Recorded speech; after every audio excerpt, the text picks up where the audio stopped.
السلام عليكم ورحمة الله وبركاته. بسم الله الرحمن الرحيم. الحمد لله رب العالمين. الحمد لله الذي نحمده ونستعينه ونستغفره ونستهديه ونعوذ بالله من شرور أنفسنا ومن سيئات أعمالنا. من يهده الله فلا مضل له ومن يضلل فلا هادي له. أشهد أن لا إله إلا الله وأشهد أن محمدا عبده ورسوله. اللهم صل على سيدنا محمد طب القلوب ودوائها وعافية الأبدان وشفائها ونور الأبصار وضيائها وعلى آله وصحبه وسلم. رب اشرح لي صدري ويسر لي أمري واحلل عقدة من لساني يفقه قولي وبعد.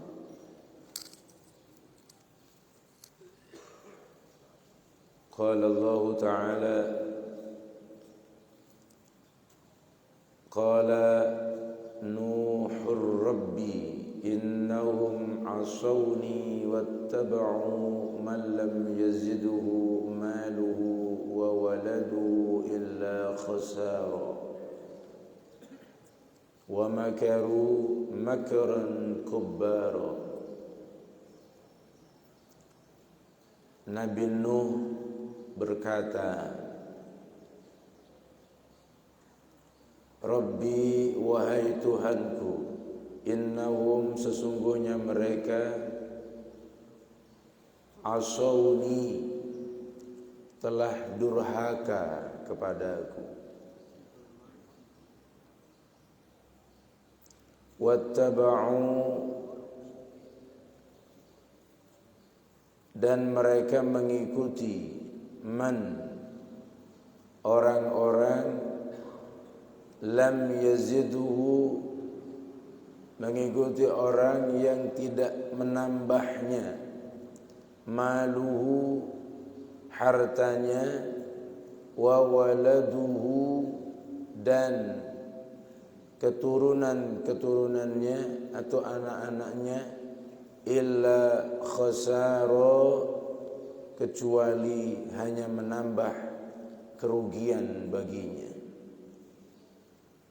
Ini mengadunya Nabi Nuh kepada Allah Subhanahu wa ta'ala. Ya Allah, mereka sesungguhnya telah durhaka kepadaku. Jadi tidak mengikuti ajaran Nabi Nuh, bahkan mereka durhaka kepada Nabi Nuh dan juga durhaka kepada Allah Subhanahu wa ta'ala. Dibuktikan kedurhakaan daripada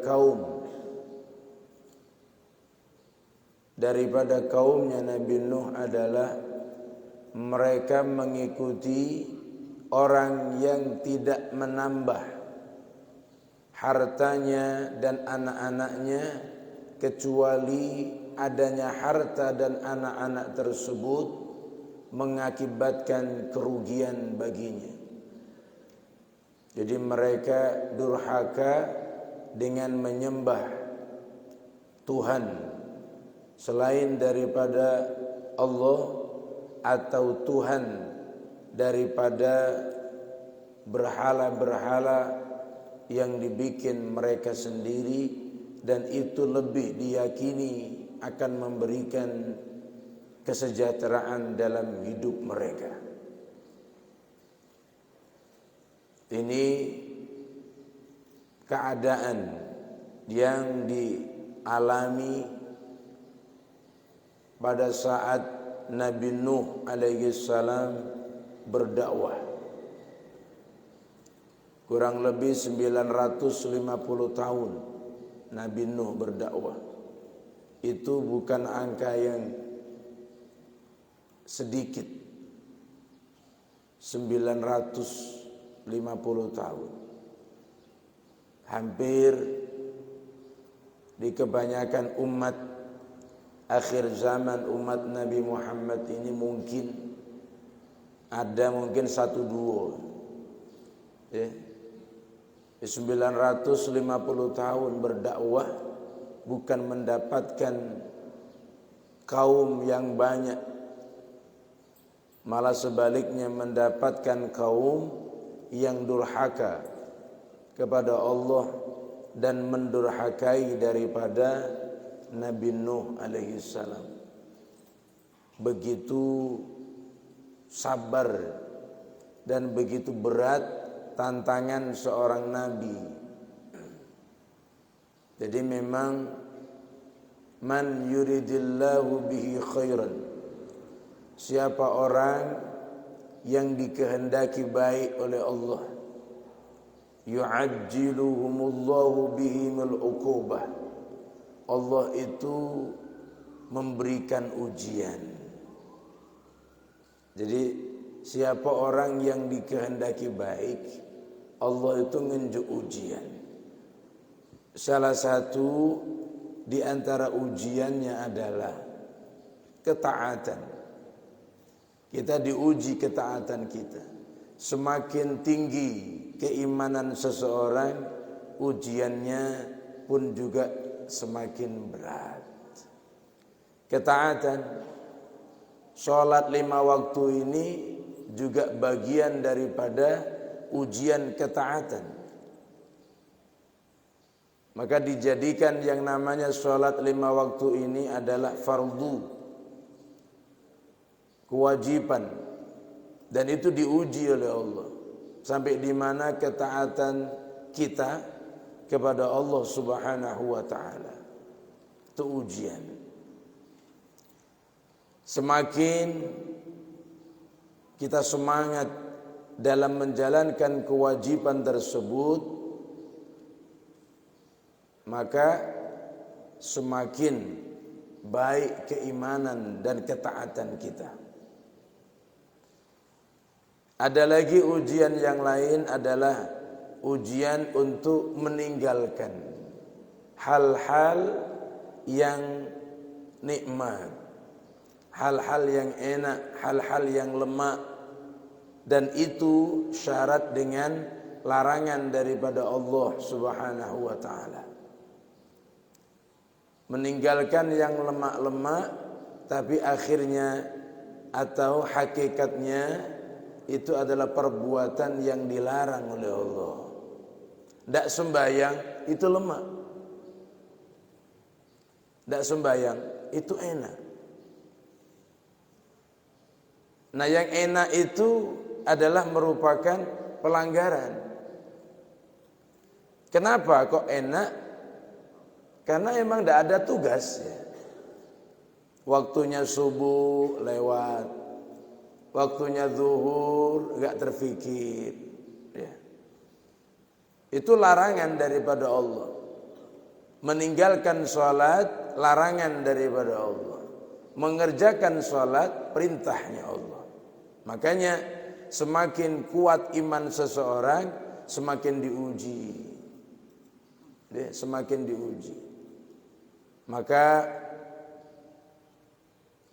responsif, kata wong sekarang itu, responsif itu kita tanggap. Jangan dikira kita ini bebas dari yang namanya ujian.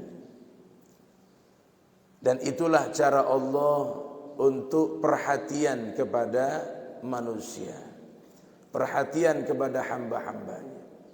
Kita duduk bermajelis taklim ini diuji oleh Allah.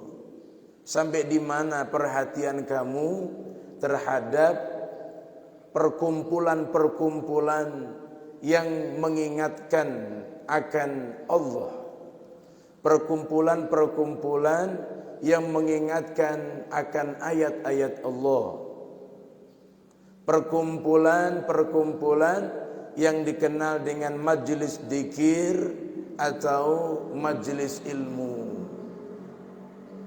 Diuji oleh Allah. Diuji dari apanya? Dari kesabarannya. Kita duduk di sini sementara 30 menit atau setengah jam, memperhatikan dengan seksama, mendengarkan dengan baik, ya, sedikit demi sedikit. Sekalipun kita mengaji ini tanpa membawa pena, tanpa membawa buku. Apa kata Rasulullah sallallahu alaihi wasallam kepada Ibnu Mas'ud? Julusuka sa'atan ma'al alim. Duduk kamu dengan orang alim bi ghairi qalam, tanpa memakai pena, tanpa memakai tulisan, itu khairun, lebih baik, min daripada ataqa al-farqabah, lebih baik daripada memerdekakan 1000 budak sahaya. Ikut bermajelis ta'lim tanpa pena, tanpa buku, ngerungokno tok, ini lebih baik daripada memerdekakan 1000 budak. Ini diuji kita oleh Allah. Kenapa segitu banyak Allah memberikan fadilah? Duduk kita ini lebih baik daripada memerdekakan 1000 budak.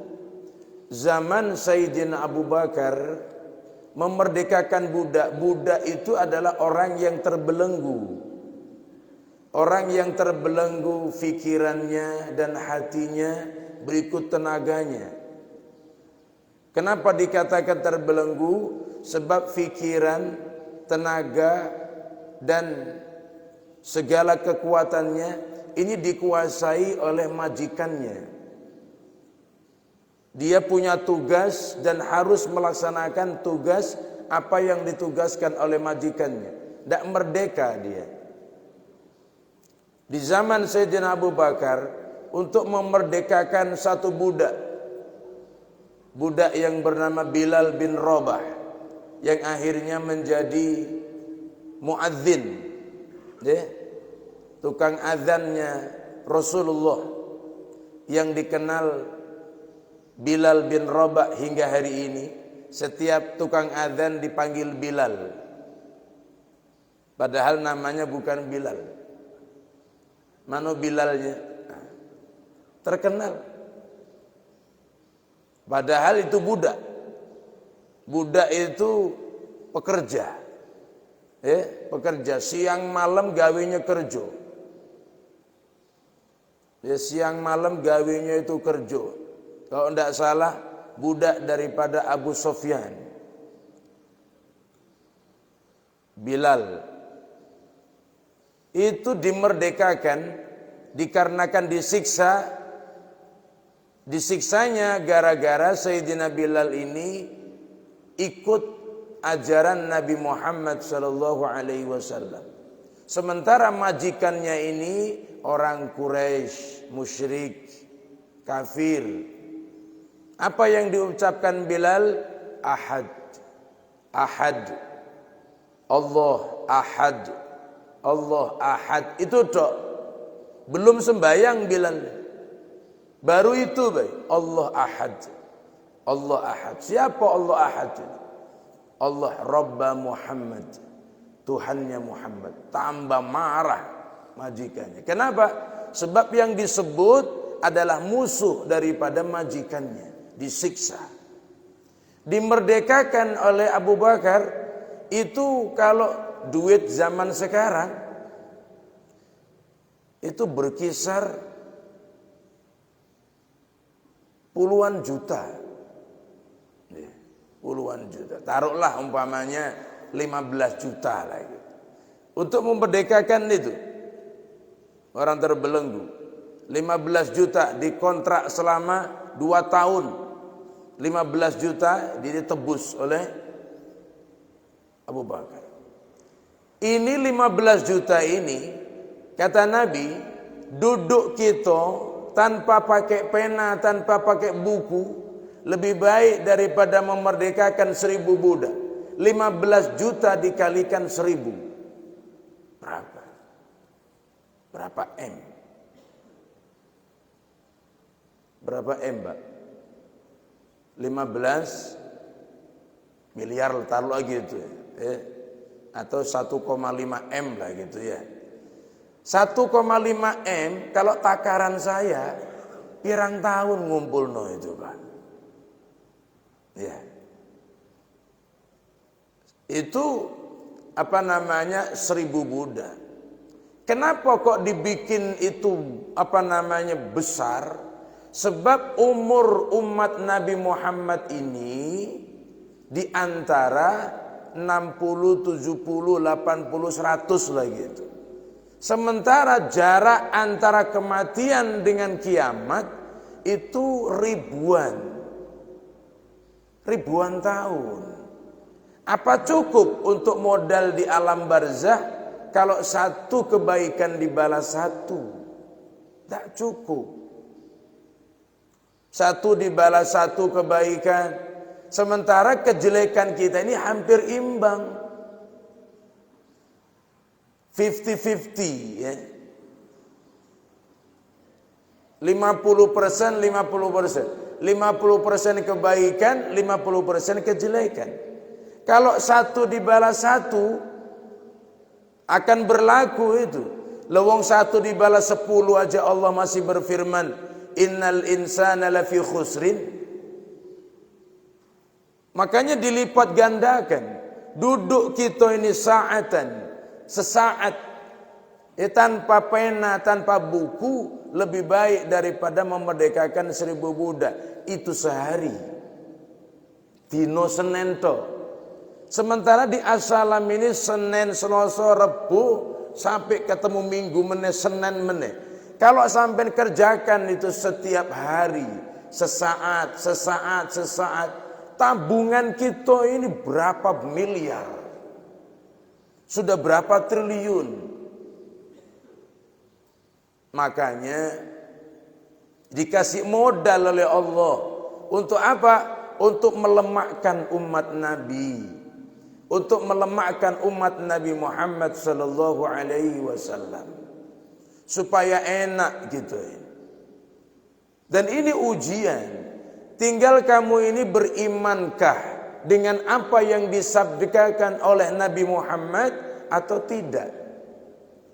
Bisakah kita meluangkan waktu setengah jam, sesaat untuk apa? Untuk mudzakarah, untuk ingat-ingat terhadap firman Allah, ajaran Nabi Muhammad sallallahu alaihi wasallam. Ada yang mengatakan kalau dia ini sudah dapat hidayah, kurang enak mak mano. Orang duduk baik dinjuk pahala oleh Allah sebegitu besarnya. Sama dengan lebih baik dari memerdekakan 1000 budak. Belum lagi 2 rakaat sebelum subuh lebih baik daripada dunia dan isinya. Itu sunnahnya. Mak mano dengan kewajiban subuh 2 rakaatnya. Sunnahnya aja sudah seperti itu.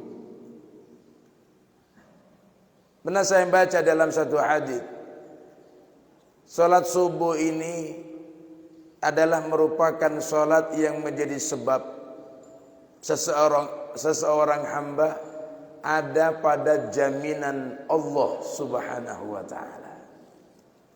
Subuh.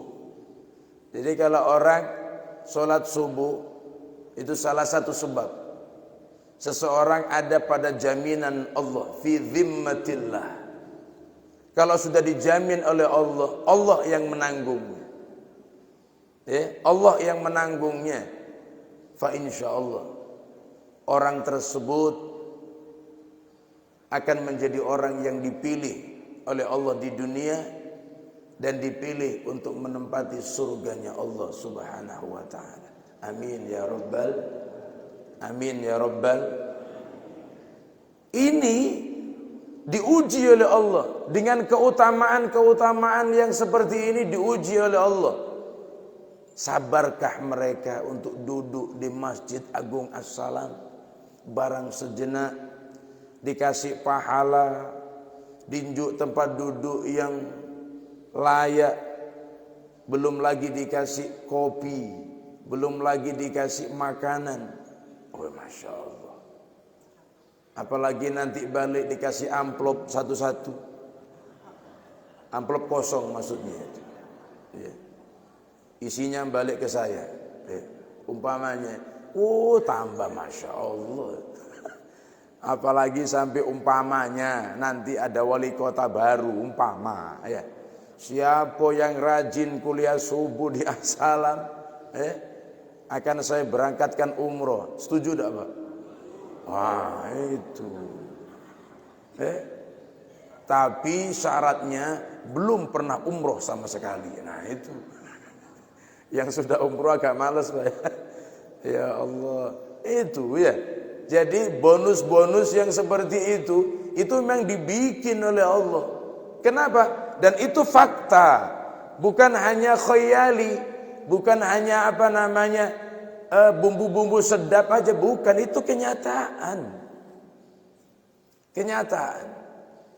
Sampai-sampai nanti ada orang masuk ke alam barzah itu.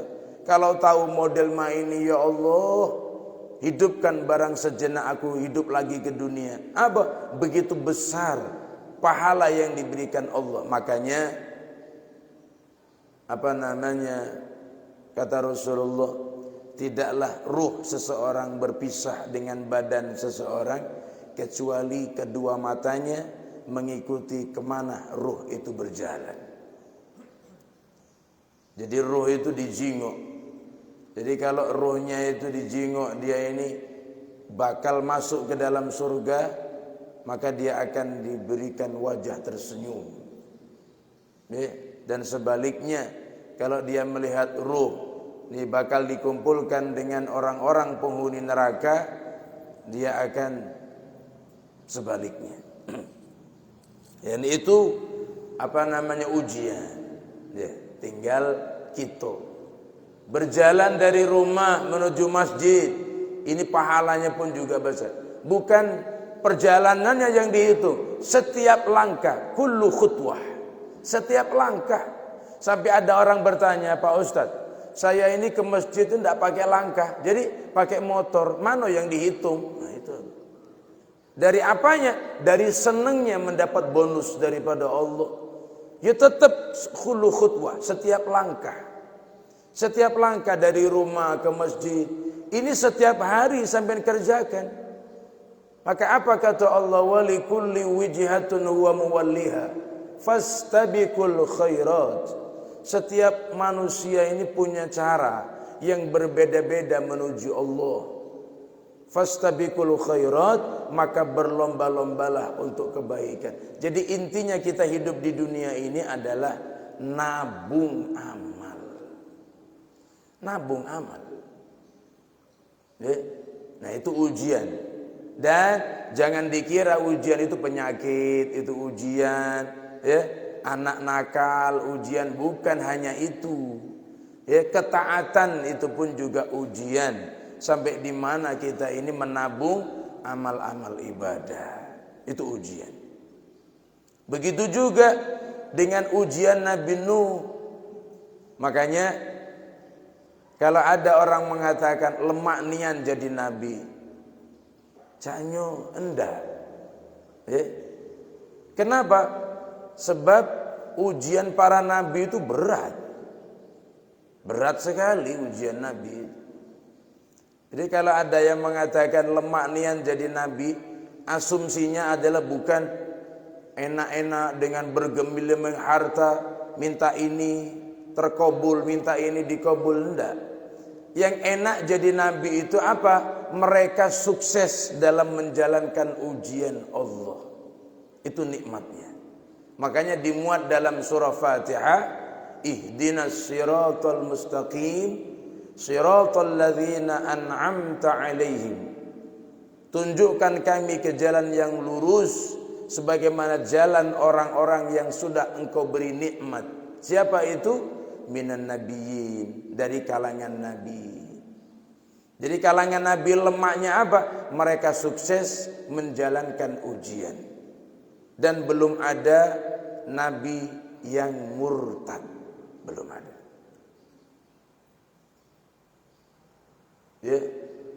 Akhir dakwahnya murtad tidak ada. Itu namanya orang sukses. Sukses apa? Sukses menjalani ujian. Sama dengan sampean-sampean ini. Dari masa kecil sampai remaja, sampai gede. Sampai sampean bisa menikahkan anak pertama. Anak kedua sudah menikah. Anak ketiga sudah menikah. Anak keempat sudah menikah. Sampai sekarang sampean sudah tidak ada lagi yang dinikahkan. Apa? Mengakikahkan cucu. Sudah mengakikahkan cucu apa? Mengkhitankan cucu. Sampai cucu, sampai muncul cicit. Ini sukses berarti sampean. Melewati perjalanan-perjalanan yang begitu panjang, tapi masih eksis menjadi jamaah rutin daripada masjid atau musola di mana kita berada. Itu sukses namanya. Sama dengan kayak kita ini. Tapi kalau kita kandas, masa muda kita ini rajin ke masjid, masa-masa tua jauh daripada musola, jauh daripada masjid, jauh daripada ibadah, itu kandas namanya. Kandas namanya. Ada lagi ciri-ciri orang yang bakal diselamatkan oleh Allah ketika menginjak umur 40 tahun ke atas, dia diarahkan menuju tempat-tempat yang baik. Jadi kalau sudah umur 40 tahun, rajin ibadah, dan itu adalah ciri-ciri orang tersebut adalah orang yang dipilih bakal diselamatkan oleh Allah Subhanahu wa taala. Sebab ada orang itu umur sudah 40, 50, bukan semakin dekat kepada Allah, semakin jauh kepada Allah. Maka bapak-bapak, terutama ibu-ibu yang sudah umur 40 tahun ke atas, jangan teruskan nyawer biduan. Jangan teruskan. Ibu-ibu mah itu juga. Bagian dapur, bagian tamu, terima tamu, ibu-ibu naik panggung, teripingan, jangan. Biarlah hanya orang-orang yang dipalak curup aja seperti itu. Iya. Jadi umur 40 ke pucuk jingok baiklah. Ya enggak usah lagi nak nyawer-nyawer, joget-joget. Nah, umur 40 ke pucuk ini sudah saatnya wajah kita dipandang oleh Allah Subhanahu wa taala. Ini ujian, ya. Maka Nabi Nuh begitu juga. Jadi mereka ini bukan taat kepadaku ya Allah, malah mereka ini durhaka kepadaku, malah mereka mengikuti wattaba'u man lam yazidhu maluhu wa waladuhu illa khasara. Malah mereka mengikuti apa yang tidak memberikan manfaat untuk anak dan hartanya. Apa yang diikuti? Wa makaru makaran kubbara. Mereka membuat makar-makar yang besar. Wa qalu, dan mereka mengatakan la tadharunna alihatakum wa la tadharunna waddan wa la suwa'a. Mereka mengatakan, "Woi, kamu jangan ngikut Nuh, ikut kami baik. Sembahlah Tuhan-Tuhan kalian, nenek moyang kalian. Wa la tadharunna, dan jangan tinggalkan wadda, berhala yang namanya wadda, suwa'a, yaguth, ya'uq. Ini nama berhala. Jadi berhala itu ada namanya dan itu disembah. Coba kalau kita fikir, mak mano itu pacak nyembah. Berhala kamu bikin dewe, kamu sembah dewe, tidak masuk akal menurut kita. Tapi jangan salah, ada orang itu yang tidak nyembah berhala. Yang tidak nyembah berhala, tidak pakai berhala, tapi dia ini bertuhan kepada Allah. Sholatnya rajin, tapi juga masih percaya dengan togut, percaya dengan barang-barang kelenik. Nah ini yang bahaya. Sholat rajin, tapi percaya dengan barang-barang mistik pun juga rajin. Nah ini bahaya. Ini jangan sampai terjadi kepada kita. Kalau di zaman Nabi Nuh dulu berhala niat, Wadda, Yaghut, Ya'uq, Suwa' ini disembah. Tapi zaman sekarang tidak. Sholat rajin, tapi percaya kepada yang mistik-mistik itu pun juga berguyur. Nah ini na'udzubillah. Wong pingin suki tapi dengan cara yang tidak halal. Na'udzubillah. Ya. Ini cobaan. Tidak boleh seperti itu. Nah ini ujian. Ujian bagi siapa? Ya sudah sabar. Sampaikan aja. Qulil haq walau kana murra. Sampaikan yang hak sekalipun itu pahit rasanya.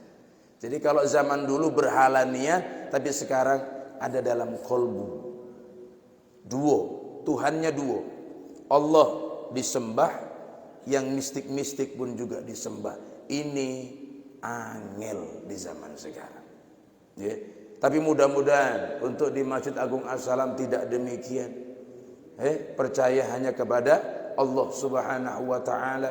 Segala sesuatunya kullum min indillah. Segala sesuatunya datangnya daripada Allah Subhanahu wa ta'ala, dan jangan diduakan. Innallaha la yaghfiru ay yushraka bih wa yaghfiru ma duna dzalik. Allah mengampuni dosa-dosa yang lain, tapi Allah tidak mengampuni dosanya orang yang menduakan Allah Subhanahu wa ta'ala. Wa qad adallu katsira wa la tazididz zalimina illa dhalala. Bagaimana selanjutnya? Ayat 24 nanti akan kita lanjutkan pada pertemuan akan datang. Ini saja, mudah-mudahan bermanfaat, dan mari kita bersama-sama kita jalani ujian dengan senantiasa bermunajat kepada Allah.